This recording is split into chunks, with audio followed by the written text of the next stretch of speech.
भगवान द्वारकाधीश अपने समस्त परिकर के साथ कुरुक्षेत्र पधारे। उधर इंद्रप्रस्थ से पांडव भी अपनी माता कुंती, पत्नी द्रौपदी सबको साथ में लेके आए। इधर ब्रजवासी भी नंद बाबा, जसोदा मैया और सब गोपी ग्वाल कुरुक्षेत्र में स्नान करने के लिए आए। अचानक अनायास जब ब्रजवासियों का दर्शन भगवान को कुरुक्षेत्र में हुआ तो सबसे मिलकर के इतना आनंद सबको आया कि पारावार नहीं रहा आनंद का। पूरे 100 वर्षों के बाद आज ब्रजवासियों से भगवान की ये पुनः भेंट भई। 11 साल के कन्हैया थे जब अक्रूर के साथ वृंदावन से चले, और आज कुरुक्षेत्र में जब मिल रहे हैं तो 111 साल के। 100 वर्षों के बाद जब जसोदा मैया ने लाला को देखा तो इतना प्रेमाश्रु प्रवाहित किया कि 100 वर्ष का वियोग अश्रुपात बन करके बह गया। जसोदा मैया से मिलने देवकी मैया आई। रोहिणी मैया तो पूर्व परिचित हैं, रोहिणी जी तो बहुत समय तक रही हैं जसोदा मैया के साथ गोकुल में। वो सारे बचपन की बातें सब याद आ गई। सब सहेलियां एक दूसरे से मिल रही हैं। द्रौपदी जी भगवान की पटरानियों से मिल रही हैं। विविध प्रकार की चर्चाएं भाई। ऐसा आनंद उमड़ा कि 3 महीने तक भगवान फिर लौट के गए ही नहीं। 3 महीने तक कुरुक्षेत्र में ही सब रहे, और वहीं पर भगवान ने संतों के सानिध्य में बड़ा विशाल एक यज्ञ अपने पिताश्री से संपन्न करवाया। उसके बाद ब्रजवासी ब्रज को और द्वारकाधीश द्वारका को प्रस्थान कर गए। एकांत में देवकी मैया ने एक दिन अपने लाला से कहा, अरे कृष्ण कन्हैया, कुरुक्षेत्र में महात्मा लोग कह रहे थे कि तुम साक्षात नारायण हो। मैंने तो यह भी सुना है कि तुम अपनी गुरु माता का बेटा जो वर्षों पहले समुद्र में डूब के समाप्त हो गया था, उसे लाकर के तुमने लौटा दिया। बेटा ये सब बातें सही हैं का? भगवान बोले, हाँ मां, बात तो बिल्कुल सही है। आंखों में आंसू भर करके देवकी मां बोली, बेटा जब तू गुरु माता का बेटा लाके दे सकता है तो तेरी इस मां के तो 6 बच्चे समाप्त हो गए कंस के हाथों। जी भर के अपने बच्चों का मुंह तक नहीं देख पाई। क्या मेरे बच्चों का एक बार मुझे मुंह नहीं दिखाएगा? एक बार मेरा, जब से ये घटना सुनी है मेरे मन में बार बार यही बात आ रही है कि मेरा लाला जब इतना महान है तो क्या मेरा मनोरथ पूर्ण नहीं करेगा? भगवान बोले, मां जैसी आपकी आज्ञा। और तुरंत प्रभु चल पड़े दाऊ भैया के साथ, सीधे सुतल लोग पहुंचे। महाराज बलि ने बड़ा दिव्य स्वागत किया भगवान का। भगवान बोले, हम अपने अग्रजों को लेने आए हैं मां से मिलाने के लिए। परम सौभाग्य हमारा प्रभु। और बलि ने तुरंत कंस के हाथों मरे हुए उन 6 बालकों को ज्यों का त्यों भगवान को सौंप दिया, और भगवान ने लाके वो बालक ज्यों के त्यों देवकी मां की गोद में समर्पित कर दिए। उन नन्हे नन्हे इतने वर्षों पुराने हुए मरे हुए उन बच्चों को देखकर देवकी मैया का वात्सल्य उमड़ पड़ा। सब बच्चों को अपने हृदय से लगाकर स्तनपान कराने लगी।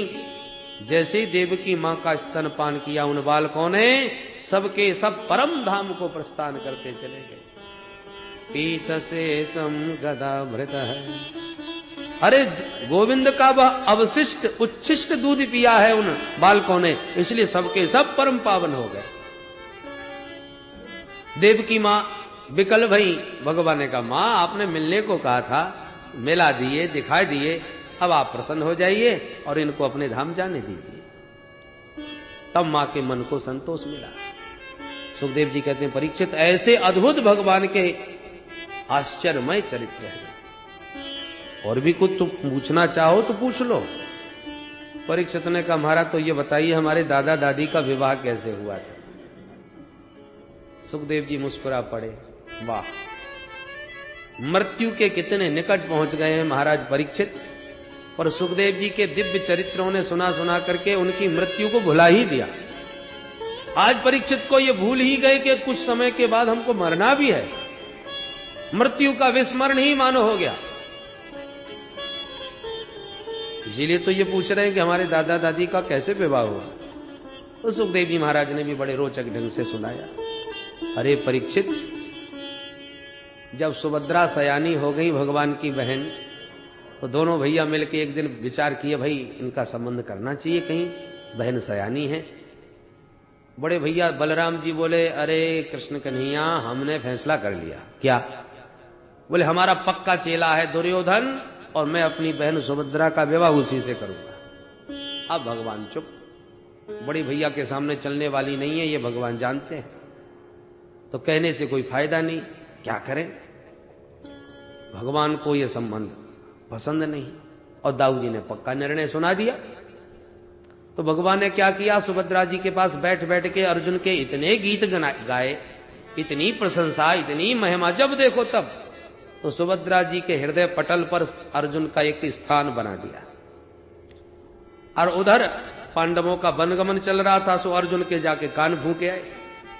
अर्जुन तो पक्के चेला प्रभु के। त्रिदंडी द्वारका मगात, त्रिदंडी स्वामी बन के द्वारका में अर्जुन आ गए। ऐसा अद्भुत वेश बनाया कि कोई भी द्वारकावासी अर्जुन को पहचान ना पाया। स्वामी जी प्रणाम। अब जो प्रणाम करे उसकी पूरी जन्मपत्री अर्जुन बता दे। तेरा ये नाम है, तेरा ये गांव है, तुम इतने भाई बहन हो, तेरे बाप का ये नाम, तेरा मकान फलानी जगह, फलाने मोहल्ले में। सुनने वाला अवाक रह जाता, महाराज जी बड़े गजब के, एक एक बात अक्षर सब सत्य निकलती है महाराज जी की। अब क्या था महाराज, दुनिया पड़ गई पीछे। अर्जुन के हां जब देखो तब भीड़ ही लगी रहती है, महाराज मेरा हाथ जरा देखो, मेरे बारे में कुछ बताओ। अब अर्जुन प्रायः सबको जानते थे द्वारका में, इसलिए सबके बारे में जो जानते थे वो बता देते थे। बाकी अर्जुन को कोई नहीं पहचान पा रहा कि ये कौन है। बात जब चारों तरफ फैल गई महाराज जी की, तो दाऊ जी के मन में विचार आया, वो पहुंच गए मिले। महाराज प्रणाम। अर्जुन पहले तो थोड़े से सक पकाए गए कि बड़े भैया हैं, परंतु अब महाराज जी बने हैं तो पक्के ही बनेंगे, फिर कच्चे क्यों बने। दे दिया आशीर्वाद, प्रसन्न रहो। अरे महाराज आपकी महिमा सुन के अपने आप को रोक न पाया, दर्शन करने चला आया। अर्जुन बोले हम जानते हैं कि आप क्यों आए हो ना हो आप अपने बहन के विवाह के बारे में आजकल सोचते रहते हो। अरे वाह महाराज, बिल्कुल ठीक कहा आपने। मैं भी यही जानना चाहता हूं कि बहन सयानी तो हो गई, पर संबंध कहां किया जाए, अभी कोई निर्णय नहीं ले पाए हम लोग। आप बताओगे महाराज कुछ? हाँ क्यों नहीं बताएंगे, बता नहीं बैठे हम तो। हम जानते हैं कि तुम्हारी बहन का नाम सुभद्रा है और उसका विवाह गांडीवधारी अर्जुन से होना चाहिए। दाऊ जी बोले वाह, ये तो हमने सोचा ही नहीं। अब महाराज जी कह रहे हैं तो भैया ये तो भविष्य के गर्त में न जाने किसका संबंध कहां बैठे। पर महाराज आपके दर्शनों से हम निहाल हो गए, अब आपका आशीर्वाद मिलेगा तो विवाह भी बहन का जल्दी ही हो जाएगा। आप चल करके हमारे घर को भी पवित्र कर दीजिए। अर्जुन बोले वैसे हम घर गृहस्थियों के घर नहीं जाते, पर आपका प्रेम और श्रद्धा को देखकर मना करते नहीं बन रहा, चलो चले चलते हैं। अरे अहो भाग्य हमारा, आई हाथ पकड़ के घर लाए। भगवान को तो सब मालूम है, इनकी तो मिली भगत चल रही। भगवान भी आए, महाराज जी प्रणाम, प्रसन्न रहो वत्स। भगवान बोले दाऊ भैया अहो भाग्य हमारे, जो महाराज जी को आप घर ले आए, हमें भी दर्शन मिल गए। अब दाऊ जी आप आराम कीजिए, कुछ महाराज जी की सेवा का अवसर हमें भी तो दीजिए। हाँ हाँ जरूर ले जाइए, बड़े सिद्ध बाबा है, आइए महाराज। पकड़ के भगवान भीतर ले गए अर्जुन को अंतःपुर में। बहन सुभद्रा देखो बड़े सिद्ध बाबा आए, जल्दी से बढ़िया भोजन बनाओ, महाराज जी प्रसाद यहीं पाएंगे आज, और ये प्रसन्न हो गए तो तुम्हारे सारे मनोरथ सिद्ध हो जाएंगे। अच्छा भैया। अर्जुन ने तुरंत, सुभद्रा ने सुंदर भोजन बनाया, परोस करके सुंदर थाली लाई, अर्जुन को आसन दे करके प्रभु ने बैठाया, विराजी महाराज। सुभद्रा जी ने थाली परोस दी। भगवान बोले बहन एक बहुत आवश्यक कार्य याद आ गया है, 2 मिनट में आता हूं, तब तक महाराज का तुम ध्यान रखना, बढ़िया भोजन पवाना। और भगवान खिसक ली, जानबूझ के सारी योजना इन्हीं की थी। अवसर मिल गया सुभद्रा जी को एकांत में, तो टुकुर टुकुर अर्जुन को देखने लगी, सोचने लगी ये शकल को जानी पहचानी सी मालूम चल रही। बहुत ध्यान से जब देखा, ओहो ये तो बिल्कुल गांडीवधारी अर्जुन जैसे लग रहे हैं। पर नाना अर्जुन महात्मा क्यों बन के आएंगे? अरे मेरे चित्त में आजकल उन्हीं का चिंतन चला रहता है, इसलिए ऐसा भ्रम हो रहा है। पर नहीं नहीं, ये लग तो बिल्कुल वैसे ही लग रहे हैं। अच्छा एक बार पूछ लूं, पूछना तो अच्छा नहीं लगेगा। तो छुप करके आवाज लगाई, अरे अर्जुन। सोई अर्जुन ने चौंक के देखा, यहां किसने हमको बुलाया? हम तो महाराज जी बन के बैठे। सुभद्रा समझ गई तब तो निश्चित ये अर्जुन ही हैं, इसलिए अपना नाम सुन के चौंके। परोसने के लिए आई और मुस्कुरा के बोली, महाराज काय को बेरूपिया बने बैठे हो? मैं पहचान गई आप कौन हो। हंस पड़े अर्जुन, देवी ये सब पापड़ तुम्हारे लिए बेल रहा हूं। क्या मतलब? बोले तुम्हें पाने के लिए ही महात्मा बन के आया हूं। अच्छा ये बात है, तो ठीक है, कल मंदिर में दर्शन दीजिएगा, मैं वहीं पहुंचूंगी। गुप्त मंत्रणा हो गई, उधर भगवान आ गए। बहन जी भोजन ठीक चल रहा है महाराज जी का? हाँ भैया। महाराज जी तो प्रसाद पाके चलते बने और दूसरे दिन बहन जी चल पड़ी। सखियों से समाव्रत जैसी मंदिर में पूजा करने पहुंची, 2-4 रक्षक दूत राजकुमारी की रक्षा में चले।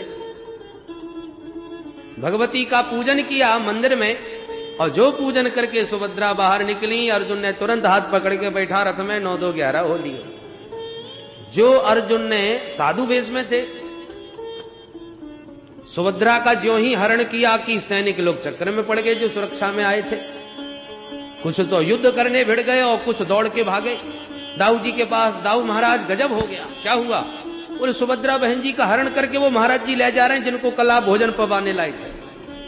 अब तो दाऊ जी की आंखें लाल, अरे राम राम, वो ऐसा पाखंडी ढोंगी बाबा निकला, मैं जिंदा नहीं छोड़ने वाला उसको। हल मूसल संभाले अपने दाऊ जी ने और तिल मिला के जैसे युद्ध के लिए चले, तो अचानक क्या देखा कि भगवान बड़े आराम से बैठे बैठे मुस्कुराए। दाऊ जी दौड़ के आए, ए कृष्ण कन्हैया तुमने कुछ सुना? भगवान बोले, हाँ दाऊ जी सब सुन लिया। क्या सुन लिया? यही सुन लिया कि वो महाराज जी जो आए थे कल, वो बहन जी को लेके भाग गए। अरे राम राम, तुम तो ऐसे कह रहे हो जैसे कुछ हुआ ही ना हो। अरे इतनी बड़ी घटना हो गई और तुम बैठे बैठे हाथ पे हाथ धर के क्या सोच रहे हो? भगवान बोले, दाऊ जी मैं यही तो सोच रहा हूं, आकर के हमारे बल पराक्रम को दुनिया में कौन नहीं जानता, फिर आकर के ये साधु कौन हो सकता है जिसने हमारी बहन का हाथ पकड़ने का साहस दिखाया? भाई होगा तो कोई वीर बांकुरा, कोई ऐरा गहरा तो इतनी हिम्मत कर नहीं सकता। तो मैं सोच रहा हूं आकर के ये हिम्मत वाला है कौन? दाऊ जी बोले, तब तक तू सोचेगा तब तक वो कहां से कहां पहुंच जाएगा, तू बैठा बैठा सोच, मैं अभी उसको ठिकाने लगा के आता हूं। भगवान बोले, अच्छा तो तुमने लड़ने का फैसला कर ही लिया तो मैं क्यों पीछे हटूं, मैं भी चलता हूं। मैं तो बस यही सोच रहा था कि यदि हिम्मत वाला कोई ऐसा वीर हमको मिल ही रहा है तो हमें तो बहन का विवाह कहीं ना कहीं करना ही था, उसी से कर दे तो क्या बुराई है।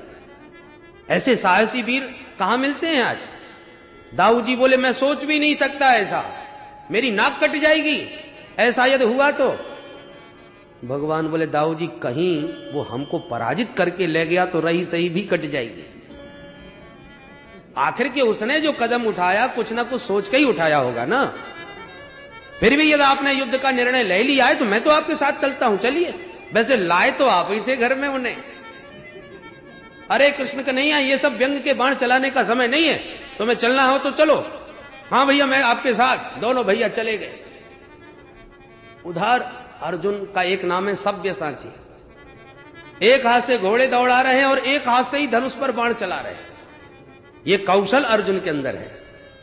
सुभद्रा जी ये दिव्य कौशल देख करके गदगद हो गई, हाथ जोड़ के बोले, स्वामी आज्ञा मिले तो घोड़े चलाना मुझे बहुत अच्छा आता है, मेरे भैया ने मुझे सब सिखा रखा है, आप आज्ञा करो तो घोड़े मैं संभालती हूं, आप प्रेम से युद्ध करो। ठीक है तो संभालो। सुभद्रा जी ने घोड़ों की लगाम अपने हाथ में लेके दौड़ाना प्रारंभ किया। अर्जुन तक के बाण मारने लगे और उधर दोनों भैया आ गए। हलमूसल ताने जो दाऊ जी को देखा, पसीना छूट गए अर्जुन के, अब इनके हल से बचने वाले नहीं। अर्जुन को घबराता देख भगवान दाऊ जी के पीछे खड़े होके बोले, घबराना मत, मैं खड़ा हूं, नाटक बिल्कुल ठीक चल रहा है। परंतु जैसे ही दाऊ जी प्रहार करने को तत्पर हुए, भगवान हाथ पकड़ के बोले, दादाजी रुको रुको, अरे आप तो कह रहे थे कि वो बाबा जी बहन जी का हरण करके ले गए, और मैं तो ये देख रहा हूं बहन जी बाबा जी का हरण करके ले जा रही है। वो देखो वो घोड़े कौन हाँक रहा है। जब दाऊ जी ने दृष्टि डाली ध्यान से तो सुभद्रा जी घोड़े दौड़ा रही। सुभद्रा जी को घोड़े दौड़ाते जब दाऊ जी ने देखा तो दाऊ जी का माथा घूम गया। अरे कृष्ण, ये बहन को क्या हो गया? ये सुभद्रा क्यों घोड़े भगा रही है? मेरी तो कुछ समझ में नहीं आ रहा, ये हो क्या रहा है? भगवान हंस करके बोले, पर दादाजी मेरी कुछ समझ में आ रहा है। क्या समझ में आ रहा है? बोले दाऊ जी, मैं तो इस महात्मा को थोड़ा थोड़ा पहचान रहा हूं। कौन है ये? बोले मैं पहचान लिया, ये पक्का निश्चित रूप से गांडीवधारी अर्जुन है। मैंने पहचान लिया इसको। जो अर्जुन का नाम सुना सोई दाऊ जी सब समझ गए। अरे कृष्ण, यदि ये अर्जुन है तो इसमें कोई संदेह नहीं, करा धरा सब तेरा ही है। तेरी इच्छा के विरुद्ध भरा अर्जुन ऐसा कर सकता है? तूने ही सब करवाया है। भगवान तुरंत हंस पड़े और बोले दाऊ भैया, आपको मालूम ना है, सुभद्रा बहन दिन रात अर्जुन के नाम की ही माला रटती है और आप दुर्योधन से संबंध पक्का कर रहे हो। अरे राम राम, ये बात है तो तुमने तब से क्यों नहीं बताया? बुलाओ इसे। भगवान ने हाथ घुमा दिया, बस युद्ध विराम। दाऊ जी राजी हो गए। युद्ध संपन्न।